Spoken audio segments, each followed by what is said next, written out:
आफ्नै साथीहरू मिलेर आफ्नै साथीलाई खुकुरीले छप्की छ भनेर मार्थ्यो कि होइन कस्तो हो आफ्नै साथीले साथी चाहिन्छ भाइ जिन्दगीमा साथी चाहिन्छ नचाहिने होइन चाहिन्छ तर कस्तो साथी साथी भनेको आफ्नो दाजुभाइ जस्तो हुनुपर्छ कि हुन्छ नि खुकुरीले हानेर मारिदिएको छ कि त्यो के मासु काट्ने पसलमा काम गर्न मन लाग्यो क्या विपिन घिमिरे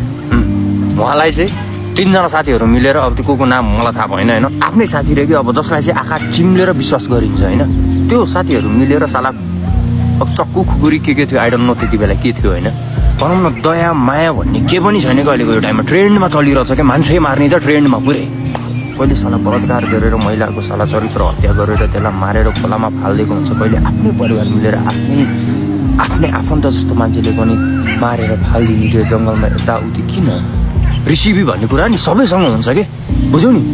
त्यो केही लेनदेन सेनदेन केही नमिल्दाखेरि अथवा केही नहुँदाखेरि चाहिँ त्यो रिसिभी राखिन्छ अनि त्यसपछि म तँलाई यस्तो गर्नु त्यस्तो गर्नु भन्छ त्यो कुरेर बसेको हुँदो रहेछ कि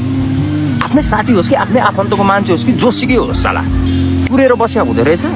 त्यो जालमा पारेर साला मिलेर आफ्नै सर्कलमा हुँदो रहेछ क्या त्यस्तो गर्ने चाहिँ त्यसरी त्यो मारेर फालिदिने कस्तो साथी हो यार साथी भने कस्तो हुनुपर्छ थाहा छ मानौ तिमी कतै हिँडिरहेछौ बाइक चलाएर हिँडिरहेछौ गाडी चलाएर हिँडिरहेछौ कतै एक्लै हिँडिरहेछौ ट्राभल गरिरहेछौ होइन तिम्रो अचानक बाटोमा एक्सिडेन्ट भयो भने सुरुमै एम्बुलेन्सलाई फोन गर्दाखेरि एम्बुलेन्स आइपुग्दैन होला होइन तर जब तिमीले एक कल आफ्नो साथी भने नि मैले साथी रियल साथीलाई कल गरेर मलाई यस्तो भयो भने पनि अन द स्पोट सुटमा त्यही आइपुग्छ कि अरूहरूले बरु ट्राफिकमा परेको छु मलाई एकछिन म यता छु उता छु भन्ला अरू साथीहरूले तर जो तिम्रो मिल्ने साथी हुन्छ कहाँ हो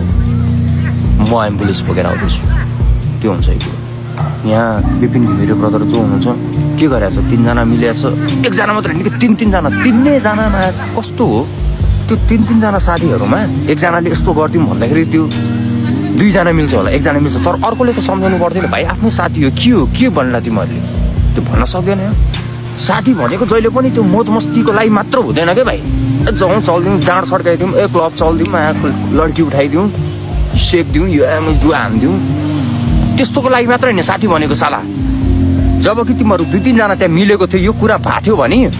मान्छे एकजनाले त बोल्न सक्थ्यो होला नि त त्यहाँ यस्तो गर्नु हुँदैन यार भनेर फेरि जसलाई मारेको छ नि ऊ ब्रदरको भर्खर बिहे भएको रहेछ कि 1 वर्ष भएर बिहे भएको होइन बुढी साला जापानमा चाहिँ 1 वर्ष भयो बिहे गरेको केही न केही त सट्टाहरू सजाएको थियो होला यार 2 जनाले यार केही न केही 2 जनाको मिलेर भाइब्स मिलेर बिहे गरेका हुन् नि होइन अब हामी यस्तो गर्नुपर्छ उस्तो गर्नुपर्छ जसरी मम्मी बाबा पहिला त्यसरी नै त उनीहरूको पनि त मन मिलेर गऱ्यो होला नि अब हामी यस्तो उस्तो भनेर सोध्छन् कि बिहे भइसकेपछि 2 जना कपालले सोध्छन् अब लाइफमा यस्तो गर्नुपर्छ हाम्रो फ्यामिली हुन्छ हाम्रो एउटा यस्तो गर्नुपर्छ सोचे हुन्छ बुढी विदेश गएको छ हो बुढाभन्दा अगाडि बुढी विदेश गएको छ म पढ्छु के गर्छु भनेर त गएको होला नि आज त्यो बुढीको आँखाबाट आँसु मात्र होइन कि एउटा महिलाको चित्त दुखायो कि तिमीहरूले बुझेनौ जसले सबै घरबार छोडेर त्यो केटाको लागि भनेर आएको थियो त्यही केटाको लागि भनेर आएको थियो त्यो केटालाई तिमीहरू आफ्नै साथीहरू मिलेर 2-3 जना मिलेर मारेर फालिदियो होइन कस्तो भयो होला त्यो महिलालाई उसको त्यो श्रीमतीलाई कस्तो भयो होला भर्खर बिहे भएको छ ऊ त श्रीमती भयो होइन झन् आमा बुवालाई कस्तो भयो होला क्या मैले बारम्बार भनेको हुन्छु नि कसैलाई नराम्रो गर्नुभन्दा अगाडि केही एकचोटि 1000 पल्ट सोच्नु है कता साइड इफेक्ट पर्छ परेन भर्खर बिहे भएको श्रीमतीलाई पऱ्यो अब उसले आजीवन आफ्नो श्रीमानको फोटोमा हात चढाएर बस्नुपर्छ कि बुझेनौ आमा बुवालाई हेरौँ उसको होइन अब छोरो छैन घरमा के गर्ने म चाहिँ केही छ उपाय छैन के भने नि मैले भन्छु नि प्रकृतिको नियम अनुसार छोराछोरी भन्दा अगाडि आमा बुवाले यो संसार छोडेर जान्छन् भन्ने यो प्रकृतिको नियम हो तर आमा बुवा भन्दा अगाडि छोराछोरीले संसार छोडेर गइसक्यो भनेपछि त्यो आमा बुवा कसरी बाँच्छन् यार त्यो सोच्नु पर्यो नि बाबु त्यो सोचाइ आउँदैन कि अहिलेको टाइममा त्यो सोचाइ आउँदैन साथी होस् कि जेसुकै होस् रिसिभी छ भने हान्दिनी चल्दिनी बम्बे भने जस्तो बाबु केही पनि हुँदैन त्यसरी नेपालमा किन हो होइन डर छैन कि नेपालमा कसैलाई कसैको डर छैन कि यसको छोरो उसको छोरो हो भने किन नेपालमा कानुन छैन कि कडा बुझ्यौ मार्यो भने बसाउन 2-4 वर्ष जेल भन्ने त्यो छ कि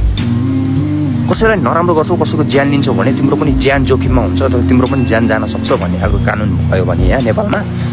भोलिपल्ट यति धेरै कम हुन्छ नि होइन यो मैले भनिरहेको हुन्छ होइन तर मलाई अब बढाएर भन्नु केही पनि छैन ओस् मैले धेरै बोलेँ धेरै गरेँ होइन मैले यहाँ बोलेर केही पनि हुनेवाला छैन सुन्नेवाला छैन ठुला मान्छेहरूले जसरी त्यो अहिले त्यो छ नि माया प्रेम जालमा परेर त्यो फेक लभमा परेर जब कि केटाले हो कि केटीले लास्टमा धोका पाएपछि आफ्नो रुमको फ्यानमा त्यो बेरेर गर्छ नि त्यस्तै खालको कानुन तैँले यदि तैँले कसैको ज्यान लिस् भने अथवा कसैलाई नराम्रो गरिस् उसको जीवनै बर्बाद अन्धकार यताउति गर्यो बाबु त्यही हो त्यो अघि भर्खर दिएँ नि मैले इक्जाम्पल त्यो कानुन हुनु पऱ्यो कि नेपालमा बुझेन अनि त्यसपछि हुन्छ कि सुरुवात बल्ल नेपाल नयाँ नेपाल निर्माण भन्छ नि हो बल्ल सुरुवात भयो क्या यो मनुष्य जीवन धेरै सङ्घर्ष गरेपछि पाएको हुन्छ क्या त्यही भएर प्लिज जस्टिस फर पिपल यति भन्न चाहन्छु के भन्दै